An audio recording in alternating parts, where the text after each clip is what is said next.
స్వామి శరణమయ్యప్ప షట్శాస్త్రావే శరణమయ్యప్ప శుభం లాభం సిద్ధిబుద్ధి వరసిద్ధి మహాగణపతి నమ శ్రీ శారదాదేవి నమ. మనము అన్ని ధనాల కోసం అన్ని గురించి చెప్పుకుంటూ వస్తున్నాము. సరే, మనం నిండుగా సంపాదించి నిండుగా ఉన్నప్పుడు, మనం ఏదో కష్టపడి సాధించిన తర్వాత అన్ని విధాలుగా బాగున్నప్పుడు ఇగో ఫీలింగ్ తోటి మన పక్కకున్న వాళ్ళంతో శత్రువులో మారుతారు. సరే, మన షాపు మంచి నడుస్తుంది అనుకో, శత్రువర్గం పెరుగుతుంది. డబ్బు సంపాదించడం అనుకో, శత్రువర్గం పెరుగుతుంది.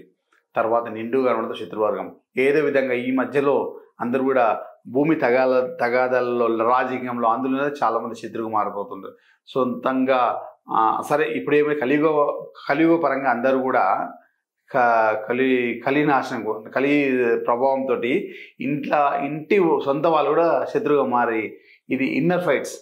ఇన్నర్ ఫైట్స్ అంటే ఇక దుష్టగ్రహాల ప్రయోగం ఒకరికొకరు చేసుకుని అందరు కూడా మంచి ఉన్నత స్థాయి ఉన్న నాశనం అయిపోవడం, ఏదో విధంగా చేయడం, వీళ్ళు నాశనం కాకుండా వాళ్ళ నాశనం, ఇది మొత్తం టోటల్గా మన శత్రువర్గం పెట్టి వాళ్ళందరూ కూడా ఇబ్బంది పడుతుంది. సరే, ఎంత పెద్ద శత్రువు ఉన్నా ఏదున్నా కూడా మనకు ఒక మంచి పరిష్కారం ప్రయోగంతో మనము శత్రువర్గాన్ని మనము వాళ్ళని శత్రువర్గమే లేకుండా చేసుకోవచ్చు. మంచి ప్రయోగం అనేది చెప్తాను, చేయండి.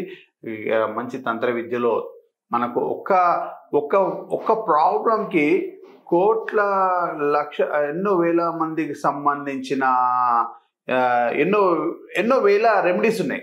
ఒక్క ప్రాబ్లంకి వేల రెమెడీస్ ఉన్నాయి. ఇక ఈ ప్రాబ్లంకి ఈ రెమెడీ చేయండి, ఈ ప్రాబ్లంకి ఈ రెమెడీ అంటే ఒక్క ప్రాబ్లంకి సంబంధించి ఎన్నో రెమెడీస్ ఉంటాయి. మనము ఆ రెమెడీస్ అనేది అందులో ఎన్నో ఉంటాయి. అందులో ఒక ప్రత్యేకంగా ముఖ్యమైన రెమెడీ చెప్తున్నాను. మనకు అతి శీఘ్రంగా శత్రువర్గాన్ని తుదిముట్టించి మొత్తం తొక్కే అసలు మన శత్రువర్గం లేకుండా చేసుకోవాలనుకుంటే చిన్న పరిహారం చేయండి. మనకు ఈ ఏప్రిల్ నెలలో 28వ తారీఖు రోజు బగలాముఖి అమ్మవారి జయంతి ఉత్సవం ఉంది. జయంతి రోజు సరే, అమ్మవారు శత్రు సంహారానికి మంచి అమ్మవారి అనుగ్రహం అనేది, అమ్మవారిని ఆరాధిస్తే మన ముందు ఎవరు నిలబడలేరు, మన శత్రువర్గం కూడా మనల్ని ఏం చేయలేరు. శత్రువర్గం అమ్మవారి ఆశీర్వాదం మన మీద ఉందంటే అన్ని విధాల విజయం ఉంటుంది. అయితే ఆ రోజు బగలాముఖి జయంతి రోజు సరే, ఏ రోజైనా కూడా బగలాముఖికి ఆరాధించి ఈ పరిహారము, ఈ రెమెడీ నేను చెప్పిన రెమెడీ చేస్తే ఏ రోజైనా కూడా మనకు ఆ శత్రువు బాధ అనేది పోతుంది.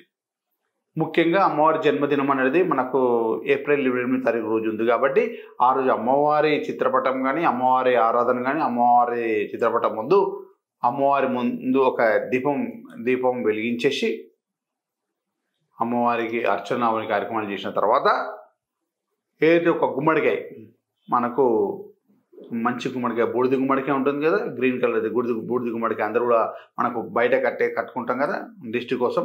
ఆ గుమ్మడికాయ ఒకటి తీసేసుకొని అమ్మవారి ముందు గుమ్మడికాయ పెట్టుకోవాలి. సరే, మీకు శత్రువుల పేరు తెలిసే చెప్పండి, గుమ్మడికాయ ఇట్లా పట్టుకొని. లేదు తెలియదు అనుకుంటే నాకు గుప్తంగా ఉన్న శత్రువులు, నాకు ఎవరైనా ఏమైనా శత్రువర్గం ఉన్నా వారిని మీరు చూసుకో తల్లి అనేసి అమ్మవారికి అప్పచెప్పేసి ఆ గుమ్మడికాయ అలా ముందు పెట్టేసి, ఆ గుమ్మడికాయ కొట్టకూడదు, అలా ముందు పెట్టేసి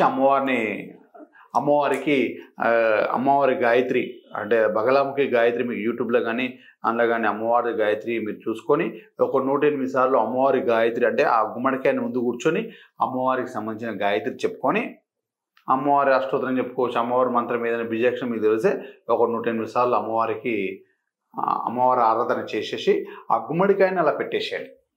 అమ్మవారి ముందు పెట్టి ఒక మంచి ఏదైనా కత్తి కానీ ఏదైనా తీసుకోండి, అంటే ఒకటే దెబ్బకు అది 2 ముక్కలుగా కావాలి. అలా ఒక మంచి కత్తి తీసుకొని అమ్మవారి దండం పెట్టేసి ఒకటే దెబ్బకు 2 ముక్కలు అయ్యేటట్టుగా దాన్ని కొట్టండి. 2 ముక్కలుగా మారిపోతుంది. మారిపోయిన తర్వాత ఇంకో ముక్క 5 ముక్కలుగా వేయండి.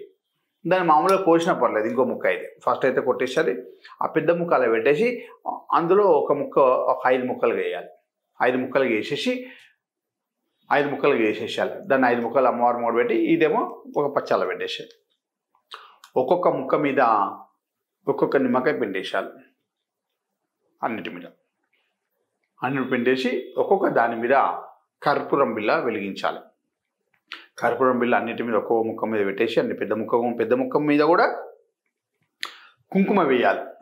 కుంకుమ వేసి కొన్ని నీళ్ళు కూడా పోసిన తర్వాత అప్పుడు ఆ కర్పూరం అన్నిటి మీద పెట్టి గుమ్మడికాయ పెట్టేసి కర్పూరం వెలిగించేసి అప్పుడు ఒక కొబ్బరికాయ అమ్మవారికి ఇలా కొట్టేసాను. అంటే ఇలా కొట్టి పెట్టకూడదు, ఇలా స్పీడ్గా కింద కొట్టేసిన తర్వాత అమ్మవారికి దండం పెట్టేసుకొని మీరు మళ్ళీ పక్కకు చీకటి కడిగేసుకొని కాళ్ళు చేతులు కడిగేసుకొని మన శత్రువర్గం ఏది ఉన్నా ఎవరున్నా సరే అమ్మవారు అప్పటి నుంచి కూడా అమ్మవారు హ్యాండ్ ఓవర్ చేసుకుంటారు. మనకి ఎవడైతే శత్రువర్గం ఎవడైతే మనల్ని ఇబ్బంది పెడుతున్నాడో ఏ రంగంలో ఉన్నా సరే మన శత్రువు మనల్ని ఇబ్బంది పెడుతున్నారో ఆ శత్రువులని అమ్మవారు అనేది వారి నుండి మనల్ని రక్షిస్తూ ఉంటుంది. అన్ని విధాలు కూడా విజయం ఇంకా మనకు ఇంకేమైనా శత్రువర్గానికి సంబంధించిన ఏమైనా రెమెడీస్ ఇంకా ఇబ్బంది పెడుతున్న గురుగారు, మా శత్రువు ఇలా ఉన్నారు, మాకు సంబంధించి ఇలా ఉన్నారు వీళ్ళతో బాధ ఉందని మీకు ఏమైనా ఇబ్బంది అనిపిస్తే మా నంబర్ స్క్రోలింగ్ అవుతుంది, వాట్సాప్ ద్వారా నాకు సంప్రదించవచ్చు. లేదు అనుకుంటే నా ఆఫీస్కి రావచ్చు. నా ఆఫీస్ వచ్చేసి సికింద్రాబాద్ రైల్వే స్టేషన్ అతి దగ్గరలో శ్రీ షట్శాస్త్ర కేరళ జ్యోతిష్యం అనేది ఉంటుంది. వచ్చి మీరు అక్కడ సంప్రదించగలవచ్చు. మీకు మీ జాతక రీత్యా మీ ఇంటికాడ ఏం ప్రాబ్లమ్స్ ఉందో, దుష్టగ్రహ ప్రాబ్లమ్స్ మీ మీద మంత్ర ప్రయోగం కానీ ఏమైనా జరిగిందేమో చెక్ చేసి మనం అలాంటి ఏదైతే జరిగిందో అలా విధంగా మనం దాని తగ్గట్టుగా మనం రెమెడీ చేద్దాం. అంటే స్వామి మేము చేస్తున్నాము అది చేస్తున్నాము వర్తిస్తుంది అంటే మనకు దాన్ని ఎంత బలం పెడుతున్నారో మనకు కావాలి. అంటే ఒక మన బ్యాలెన్స్గా చూసుకుంటే అంటే మనకు వెయిట్ ఉంటుంది కదా, బాట్లు తరాజులో బాటు పెడతారు కదా, కిలో 2 కిలోలు పెడితే ఈడ కూడా వస్తువు కిలో 2 కిలోలు పెడితే సమానం అవుతుంది. అంటే వాళ్ళు పెట్టిన పవర్ కన్నా మీరు ఎక్కువ పవర్ పెడితేనే అది సమానం అవుతుంది. అలా కాకుండా మీరు మామూలు వాళ్ళు ఎంత పవర్ ఉన్నా మామూలు చిన్న పవర్స్ ఎన్నో రెమెడీ చేస్తే కూడా అయితే లేదు గురుగారు అంటే ఇలా చేయండి. మీకు అమ్మవారి అనుగ్రహం బగలాముఖి అనుగ్రహం తీసుకోండి. అమ్మవారిని సరే అమ్మవారి జయంతి రోజే చేయాలన్నా గురుగారు తర్వాత కూడా చేయాలంటే కూడా అమ్మవారి జయంతి రోజు చేయండి. వేరే రోజు చేయాలనుకుంటే అమ్మవారికి అమావాస్య చూసుకోవచ్చు, లేకపోతే ఏదైనా ఆదివారం రోజు కూడా చేసుకోవచ్చు.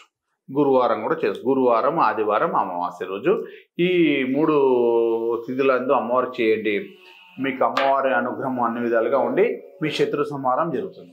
శత్రువు అనేది లేకుండా పోతారు, మన శత్రు బాధ అనేది లేకుండా ఉంటుంది, అన్ని విధాలుగా బాగుంటుంది. ఇంకేమైనా మీ జాతక రీత్యం తెలుసుకోవాలనుకుంటే నా ఆఫీస్కి వచ్చేసి మీరు అన్నీ కూడా తెలుసుకోవచ్చు.